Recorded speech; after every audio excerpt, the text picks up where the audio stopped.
Hello दोस्तों, Hindi pedagogy के इस वीडियो में देखते हैं आपके 15 में से कितने प्रश्न सही होते हैं। हमारा पहला क्वेश्चन है, भाषा कौशलों में सबसे पहले किस कौशल का विकास करना चाहिए? तो ऑप्शन सी राइट है, यानी कि श्रवण कौशल का विकास सबसे पहले करना चाहिए। हमारा दूसरा प्रश्न है, उच्च प्राथमिक स्तर पर भाषा सीखने सिखाने की प्रक्रिया में डैश की उपेक्षा बिल्कुल नहीं की जा सकती। तो ऑप्शन बी राइट है, बच्चों की भाषिक पृष्ठभूमि की उपेक्षा बिल्कुल भी नहीं की जा सकती उच्च प्राथमिक स्तर पर। हमारा तीसरा प्रश्न है, रूपा बड़े समूह के सामने अपनी बात कहते समय अटकती है, एक शिक्षक के रूप में आप उसकी सहायता कैसे करेंगे? तो इसका ऑप्शन ए राइट है, प्रारंभ में छोटे छोटे समूहों में बात करने के भरपूर अवसर देंगे, तब जाके रूपा सही बोल पाएगी।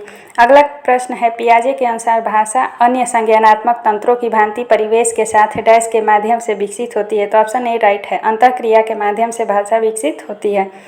अगला प्रश्न है, मोना अक्सर लिखते समय शब्दों के अक्षरों को छोड़ देती है, जैसे पढ़ती को पति, अभिनव को अनव लिखना इसका सबसे उपयुक्त कारण हो सकता है। तो ऑप्शन सी सही है, उसके विचारों में अस्पष्टता नहीं है, इसके कारण वह गलती पढ़ती है। अगला प्रश्न है, व्याकरण शिक्षण की वह पद्धति अपेक्षाकृत अधिक उचित है जिसमें? तो ऑप्शन बी सही है, जिसमें बच्चे उदाहरणों से नियमों की ओर जाते हैं, तो वह व्याकरण शिक्षण की पद्धति उचित होती है। अगला प्रश्न है, भाषा शिक्षण के अंतर्गत वर्तनी संबंधी त्रुटियों का निवारण करना चाहिए। तो ऑप्शन ए सही है, वर्तनी का शुद्ध उच्चारण एवं लेखन अभ्यास करवाकर वर्तनी का सुधार किया जा सकता है।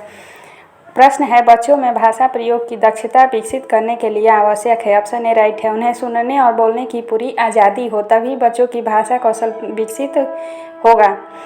प्रश्न है, वर्णों के उस समूह को जिससे कोई निश्चित अर्थ निकला हो कहा जाता है।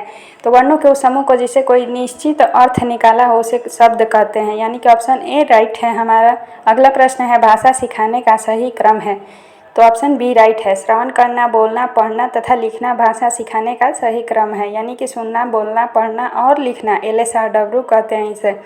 अगला प्रश्न है, प्राथमिक स्तर पर कविता शिक्षण उपयोगी नहीं होगा। तो किससे नहीं होगा? तो ऑप्शन सी राइट है, जो कविताएं अंतर्राष्ट्रीय वादों से संबंधित हो उसे प्राथमिक स्तर पर कविता शिक्षण के लिए उपयोगी नहीं होती हैं। प्रश्न है, 8वीं कक्षा के बच्चों के भाषा आकलन के लिए आप किसे सबसे कम महत्वपूर्ण मानते हैं? तो ऑप्शन बी सही है, साहित्यिक समारोह का आयोजन करना को हम सबसे कम महत्वपूर्ण मानते हैं।